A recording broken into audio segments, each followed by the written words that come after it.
Bonjour et bienvenue, c'est Anne-Fan et aujourd'hui je vais vous parler de la nouvelle Kia Stinger, donc c'est la nouvelle berline Grand Tourisme du constructeur coréen.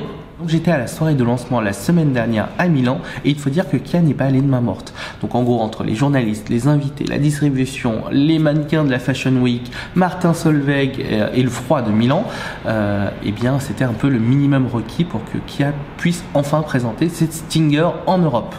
Alors pour tous ceux qui n'ont pas suivi, la Stinger à la base était en fait la Kia GT, c'était un concept car qui avait été présenté en 2011 et du coup grâce au salon international de l'automobile d'Amérique du Nord à Détroit qui s'est déroulé donc juste après le CES 2017, elle a été enfin présentée et officialisée donc sous l'appellation de Kia Stinger.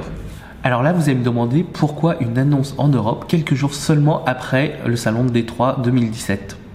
Et bien tout simplement parce que sur le vieux continent, Kia proposera une motorisation diesel qui sera absente des terres du Mordor de Donald Trump.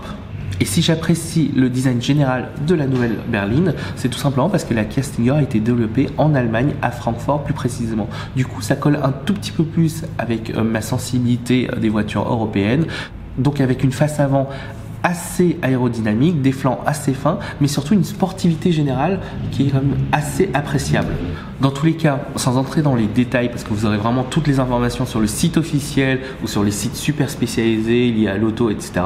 Moi, ce que j'ai retenu, c'est que la Kia Stinger donc, sera disponible en fin d'année sur le vieux continent avec 3 motorisations. Donc le premier, le fameux diesel 2 litres 2 de 200 chevaux, une motorisation essence 2 litres de 255 chevaux et enfin un V6 3 litres 3 de 370 chevaux. Donc très honnêtement, il me tarde de la tester, à condition évidemment que Kia me fasse confiance sur mes compétences automobiles, puisque normalement ce sont les mêmes que celles que j'ai quand je joue aux jeux vidéo, donc ça devrait aller normalement, non ? Côté sécurité, on parle bien évidemment des dernières innovations que le constructeur coréen pourra apporter. D'ailleurs, c'est sous l'appellation DriveWise chez Kia.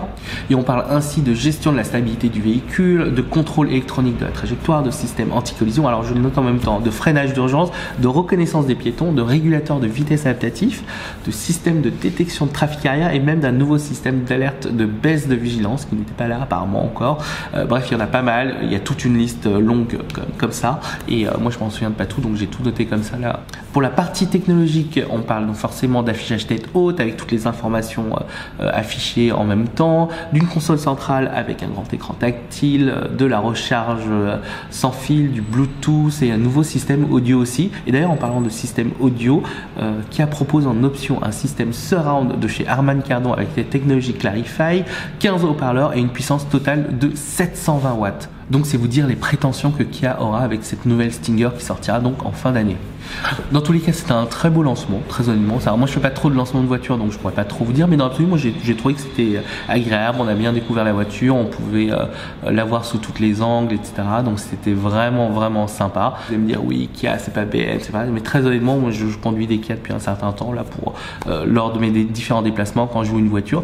Je trouve que ce sont des voitures super agréables et cette Stinger, moi, je la trouve très bien, très honnêtement. Donc effectivement, quand on regarde de plus près, peut-être la finition, etc. C'est peut-être pas du niveau de certaines allemandes, etc. clairement, mais moi je salue l'effort et l'avantage c'est que ça coûtera beaucoup moins cher pour avoir une voiture plutôt stylée quand même, non ?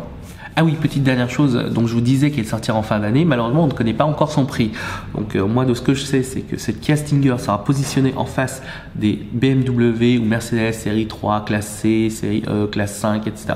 Non, série 5 classe E, ouais je crois que c'est ça. Je mélange un peu tout, dans tous les cas elle sera dans cette zone là, donc moi je pense entre 50 60 000 balles, un truc dans le genre. Vous donner une idée du prix que Kia vise avec cette nouvelle Kia Stinger. Et voilà pour finir, donc moi je vous remercie beaucoup pour votre attention et si vous avez aimé cette vidéo, n'hésitez pas à liker, n'hésitez pas non plus à vous abonner aux différents réseaux sociaux, donc YouTube, Twitter, Instagram et Facebook, donc que ce soit mon compte perso ou mon compte Journal du Geek tout simplement. Donc n'hésitez pas à vous abonner et nous laisser des commentaires si vous avez des questions, etc. On essaiera d'y répondre au mieux. Voilà, sur ce, moi je vous dis à très vite pour une prochaine vidéo. Ciao!